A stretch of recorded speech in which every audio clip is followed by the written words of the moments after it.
The warning came not as a whisper, but a thunderclap. Unidentified fleet inbound. Trajectory confirms planetary invasion pattern. Estimate 9,900 warships. Captain Elias Ward lowered the tablet, jaw clenched. The briefing room fell silent as the reality set in. No more warnings. No more diplomacy. No more time. Across Earth's surface, skies bloomed with streaks of descending fire. 1,000 trails cut through the atmosphere like divine judgment, casting crimson light over every skyline. "Put it on the wall," Ward said. The command center screen flared to life, displaying real-time orbital telemetry. The enemy wasn't arriving in waves. They were dropping everything, at once. From behind him, a voice, calm yet razor-sharp. "They're not bluffing." Lieutenant Mirachin stepped forward, eyes fixed on the incoming swarm. Her dark hair was pinned into a severe twist, her uniform immaculate, precise, like everything else about her. She didn't flinch. "They're deploying dreadnoughts before ground units," she continued. "That means they don't expect resistance." Ward's voice was low, cold. "Then it's time we disappoint them." Earth was not defenseless. It had simply been underestimated. 10 hours earlier, Ward had stood before the High Strategic Council, surrounded by men and women who had once worn different flags but now bore the same grim insignia, the human contingency. Formed in the shadows of collapsed governments, it had one purpose: ensure Earth's survival at all costs. "They think this is a planet of Stone Age tribes held together by nostalgia," Ward had told them. "They saw fractured politics, fading infrastructure, and assumed we were still fighting each other." He had paused, eyes hard. "What they didn't see was what we learned from that. What we built underneath it all."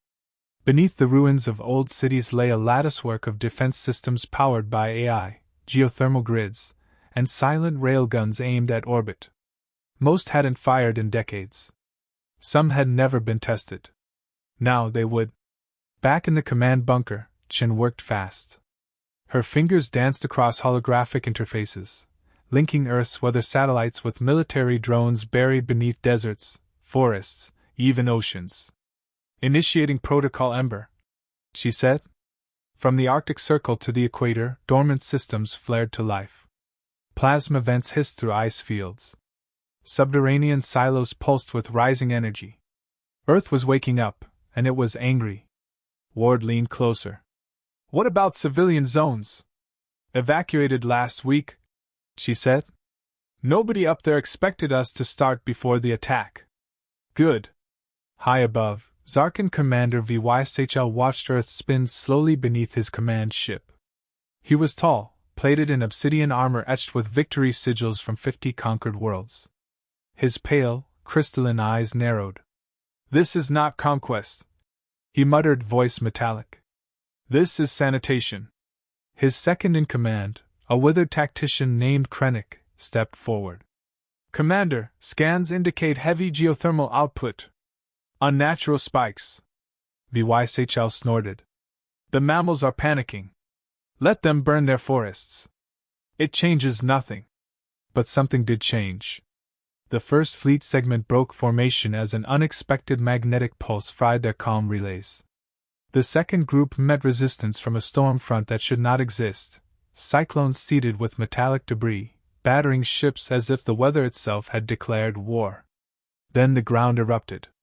Railgun bursts arced silently through the clouds, invisible until they tore through hulls. Debris scattered like dying fireflies. VYSHL's expression darkened. "They prepared for this?" Krennic hissed. "They baited us." In the command bunker, Chen exhaled as the data poured in. 73 ships neutralized in the first 10 minutes. "Don't celebrate yet," Ward replied. "That was just their outer skin." Still, the shift was undeniable. Earth had done the unthinkable, survived the first strike.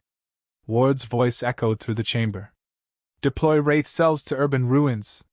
Time to give them something worse than death. Time to make them doubt." Elsewhere, cloaked squads of human operatives, codenamed Wraith cells, emerged from deep shelters. Clad in thermoptic armor and armed with hybrid tech weapons, they moved like ghosts through old war zones, planting signal distorters and false sensor trails. Zarkin drop pods slammed into the ground, but found nothing, no enemy soldiers, no cities to conquer, only traps, misdirection, and silence. Soon, their confusion turned to paranoia. Back aboard the command ship, the HFY watched as the fleet's center formation fractured. Messages contradicted themselves. Targets vanished mid-transmission. Sensor logs looped endlessly. "They're using ghost tech," Krennic growled. The HFY struck the console with a clawed hand. "Impossible. Ghost tech is forbidden even among high species." "Well, they're using it." Back on Earth, Mira stared at a quiet monitor. One message blinked on repeat, routed from an ancient satellite no longer listed in any registry. She leaned in. "They think we're alone. Captain," she called slowly. "We may have help. Something, or someone, is interfering from above." Ward turned. "What do you mean above?" Chin paused, hesitant. "Not from orbit. From inside their fleet." Ward's eyes narrowed. For the first time that day, his voice dipped into something colder than anger. "Then let's make it count." The sky still burned. But Earth had not fallen. It had risen. And above it, among the crumbling remains of the Zarkin vanguard, a new message was about to echo through the stars. This was no easy world. This was not conquest. This was Earth. Rain slammed against the glass like shrapnel from the sky. In the dim bunker beneath Reykjavik's sector, Mira Chin stared at the flickering hollow map, her jaw tight. Every red dot represented a Zarkin warship. Hundreds had gone dark, blinking out one by one like failing stars. But new ones kept surfacing from their motherships, swarming Earth's orbit like hornets. "We've clipped their wings," she said. "But the swarm's not dead." Ward stepped beside her, arms crossed. The glow of the map cast stark shadows over his scarred face. He didn't blink as he spoke. "That's the difference between us and them," he muttered. "They overwhelm. We adapt." Behind them, the room hummed with quiet urgency. Technicians relayed updates through headsets. Data feeds pulsed across holograms. Earth's survival no longer hinged on firepower, it hinged on misdirection, leverage, and timing.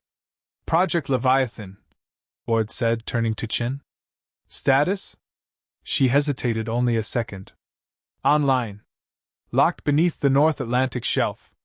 Awaiting launch." "Do it." 1,000 kilometers offshore, the sea began to boil. Steel plates disguised as underwater sediment retracted, revealing a hidden complex nestled beneath the ocean floor. With seismic grace, Leviathan, a serpentine cluster of AI-controlled dreadnought drones, slithered upward, invisible beneath layers of electromagnetic camouflage. As the surface churned, Zarkin cruisers above were caught in chaos. The ocean rose unnaturally fast, waves cresting higher than any storm should have allowed. Their hulls groaned as metallic tendrils emerged from the depths, latching on and dragging entire ships beneath the surface without a single laser fired. Inside the command center, Chin monitored Leviathan's feed, blank, as expected. No visible footage. Just impact data? That was its strength. 7 vessels neutralized in the first assault, she reported. 3 more are missing, probably still sinking. Ward grunted approval. Good. Hit them where they can't shoot back. He turned to a second terminal, opening a secure line. This is Ward. Activate Wraith Protocol. Get me Helix Squad. In an abandoned metro tunnel beneath the ruins of Old Boston, Helix Squad, Earth's elite infiltration unit, received the signal. Clad in carbon fiber exosuits and equipped with hybrid stealth modules, the 4-person team moved without sound. Their target wasn't a battlefield. It was perception. Above ground, the Zarkin had dropped sensor pods and mind pattern beacons, devices that warped enemy morale by injecting psychic waves into the local population. Helix's mission was to hijack that signal and flip it. Not disrupt. Invert. You ever get the feeling we're just the virus? Whispered Sergeant Donnell, checking his rifle's readout. Then let's infect, replied Juno, the team's soft voice tech specialist, plugging into the psychic relay. Within seconds, she accessed the frequency. Her fingers worked fast, bypassing firewall lattices modeled after alien brainwave architecture. Then she grinned. It's open. Uploading now. What signal are we broadcasting? Asked Donnell. Juno smiled wider.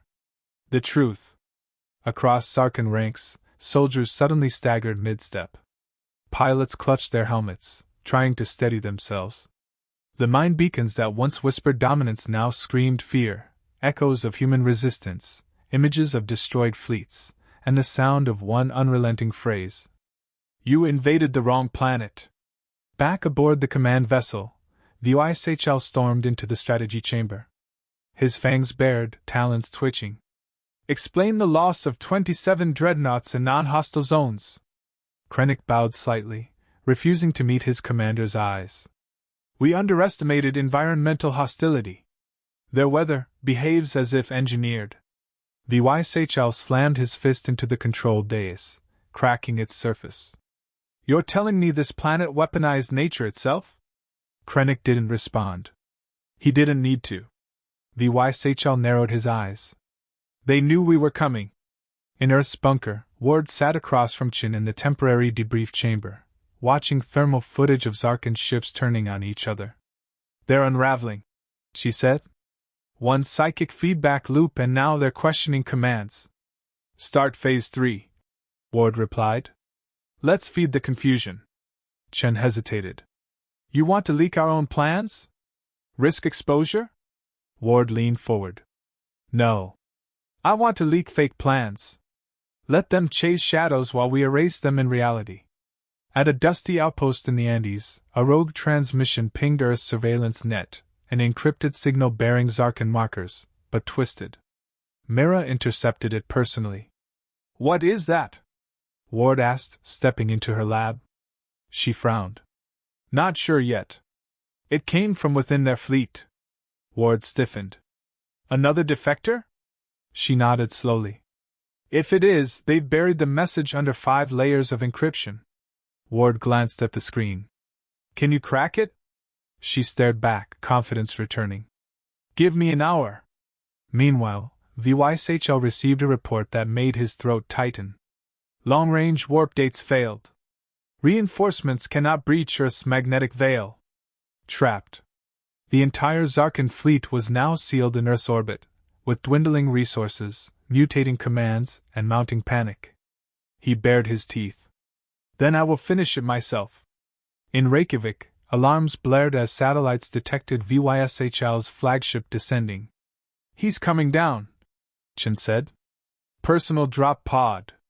No escort. Ward nodded grimly. Of course. He thinks we'll surrender face to face. He looked out through the reinforced bunker windows, where faint red trails streaked across the sky like wounds splitting open. No more hiding, he said quietly. Let him come. And from the stars death fell. But Earth didn't tremble. It sharpened its claws. The impact shook the mountains. A black pod, the size of a passenger jet, crashed into the permafrost ridge, vaporizing trees and carving a crater half a kilometer wide. Steam hissed from ruptured ice as the pod's armor plates unfolded like petals of a mechanical flower. From its core, Commander HFY emerged, charred armor steaming, eyes burning with raw fury. He didn't bring soldiers. He didn't need them. Elias Ward stood on the ridge's edge, the wind biting at his coat as the temperature dropped. Snow lashed sideways. Ice crunched beneath his boots. 100 meters away, the alien warlord stalked forward like death itself. Ward didn't flinch. Behind him, Helix Squad and 2 Wraith units waited silently in the shadows. Their weapons were locked, but fingers stayed off triggers. Ward had given strict orders. No one fires. Not until he does. Human, HFY growled, his voice like grinding metal. You hide behind ghosts and weather. Behind whispers and lies. Face me. Ward didn't blink. Funny. I was about to say the same. From orbit, Zarkan tactical feeds were going dark. Entire ships ceased transmitting, vanishing without explosions or alarms. One moment they were there. The next, just silence. No escape pods. No final messages. A pattern emerged. Ships closest to the planet's dark side disappeared first. Then came the whispers. Scattered survivors claimed to see Earth's ships phasing in and out of the void, black vessels, running silent, impossible to track. A myth among humans. A nightmare for Zarkan. They called them the Ghost Fleet. In Reykjavik, Mirachin leaned over the console, her face lit by the dim blue glow of an intercepted broadcast. "It's not a Zarkan signal," she whispered. "It's ours." But fragmented. She isolated a voice in the static, distorted but unmistakably human. "Ward, this is Daedalus Prime. Confirming takedown of Sector 9 War Cluster. Ghosts en route to next vector. Requesting further instructions." Her hands froze. Daedalus Prime was decommissioned years ago. She replayed the signal. The ID wasn't just familiar. It was personal. It was her brother's voice, believed dead 5 years ago. Ward entered just as she hit replay again. "You said you'd cracked the mystery signal?" She turned to him, voice tight with disbelief. "It's a classified fleet. Blacklisted even from our databases. We never shut them down, we just lost them." Ward nodded slowly. "They must have slipped beyond the ComNet during the collapse. They've been operating ever since," Mira muttered, dazed. "Autonomous. Evolving. And now they're back." Back at the ridge, VYSHL launched forward without warning. Ward sidestepped the first strike, a sweeping backhand that split the rock where he'd stood. The sheer force shook the cliffside. Ward rolled, coming up with a plasma knife in one hand and a charged detonator in the other. He didn't intend to win in hand-to-hand combat. He intended to stall. High above, in Earth's upper stratosphere, the Ghost Fleet emerged. Black-hulled cruisers, invisible to all known sensors, drifted through space like wraiths in a graveyard. Their heat signatures mimicked solar radiation. Their communication protocols mimicked cosmic noise. But their weapons were very real. One by one, they began erasing Zarkan ships. Not destroying. Dismantling, silently, piece by piece, removing reactor cores, scrambling AI and AV systems, and venting command bridges into vacuum. The galaxy's most feared armada was being unmade, not by brute force, but by surgical precision. "Zarkan fleet's losing control," Chen reported. "They're attacking their own ghost echoes. Firing at shadows." Ward grunted into his comm link mid-duck, barely dodging VYSHL's gauntlets slamming into the ice beside him. "That's the idea," he said between breaths. VYSHL charged again.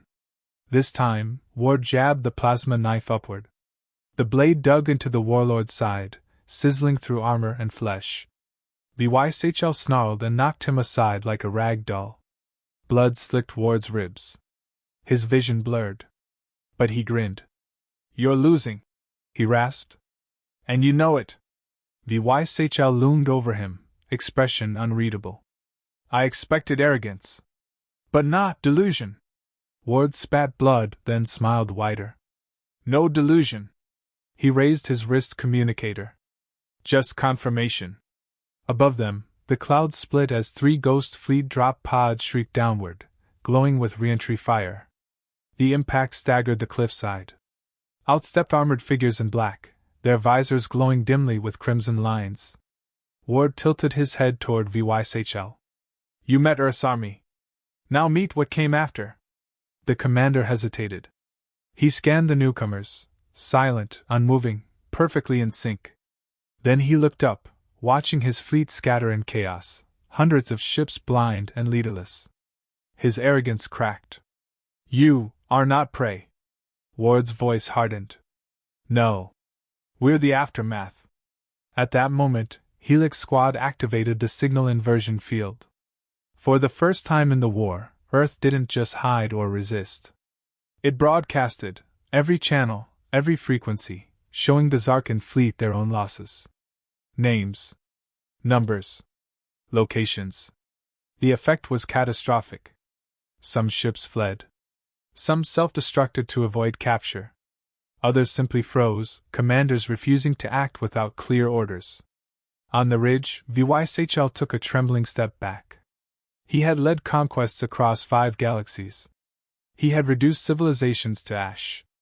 But he had never met a species that fought like this, who turned every weakness into a snare.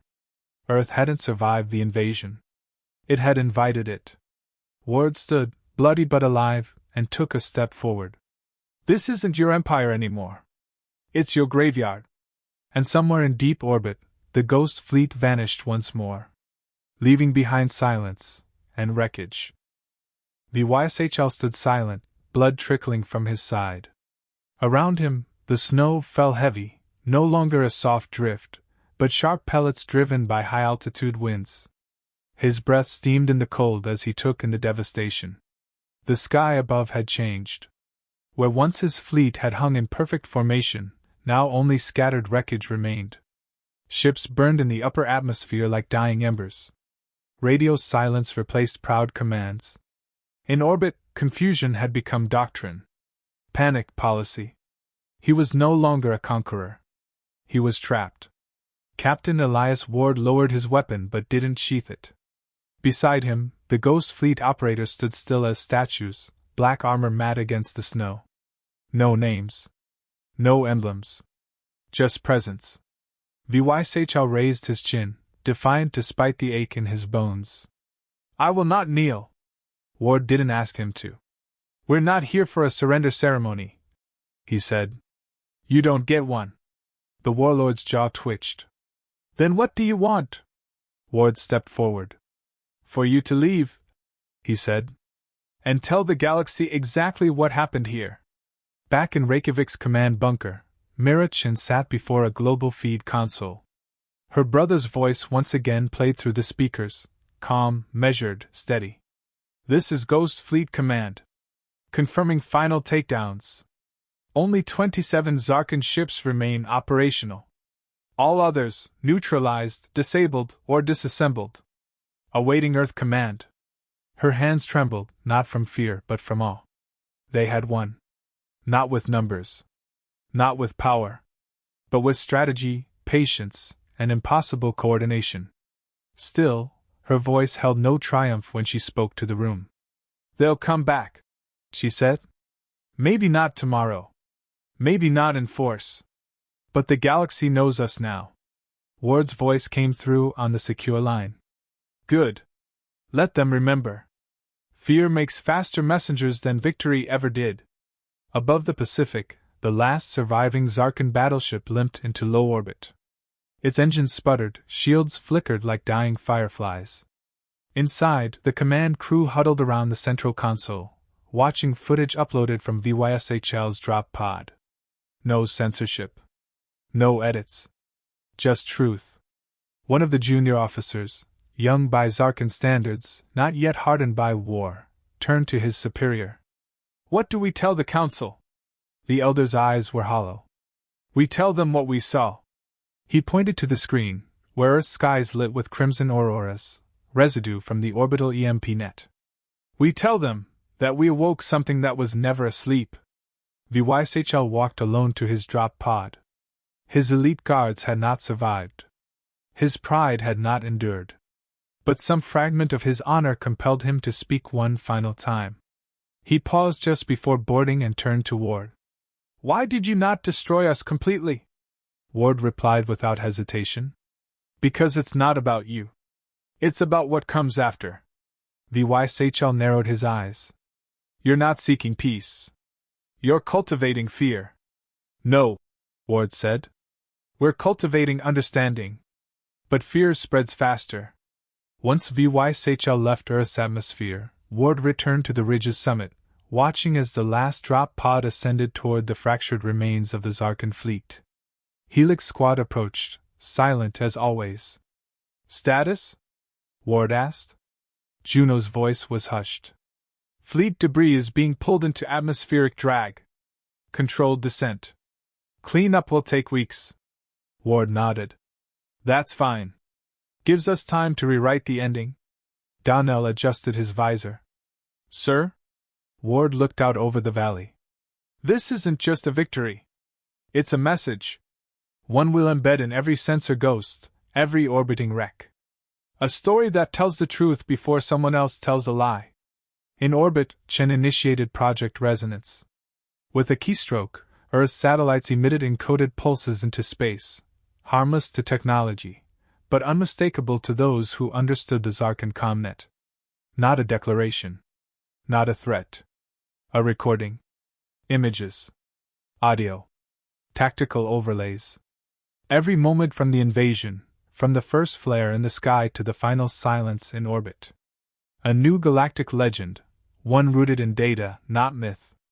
Across the galaxy, deep within cloaked observation outposts and silent archives, alien analysts received the broadcast. Species who had watched Earth from afar. Species who once debated its fate in darkened council chambers. Species who had called it primitive. They now called it something else. Death World. Cradle of Outliers. The Unpredictable Flame. Weeks later, VYSHL stood before the Zarkan High Council. He wore no armor, only ceremonial black.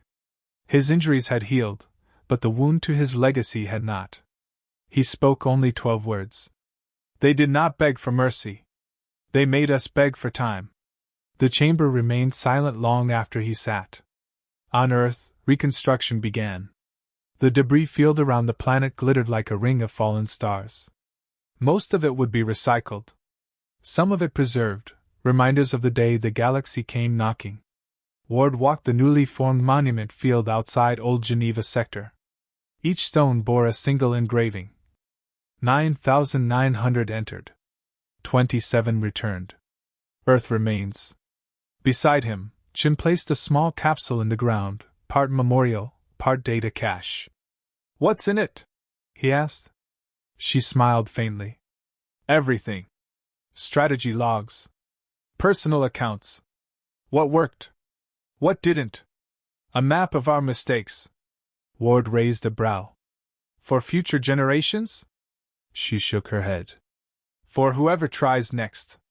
That night, as Earth spun quietly beneath the stars, a final ghost fleet signal pulsed into the void. No words. No images. Just coordinates. Coordinates that didn't point to Earth, but to the black space beyond Zarkan reach. An open invitation. Or a warning. And in the void, echoes began to spread. Not of conquest, but of the one world that refused to kneel.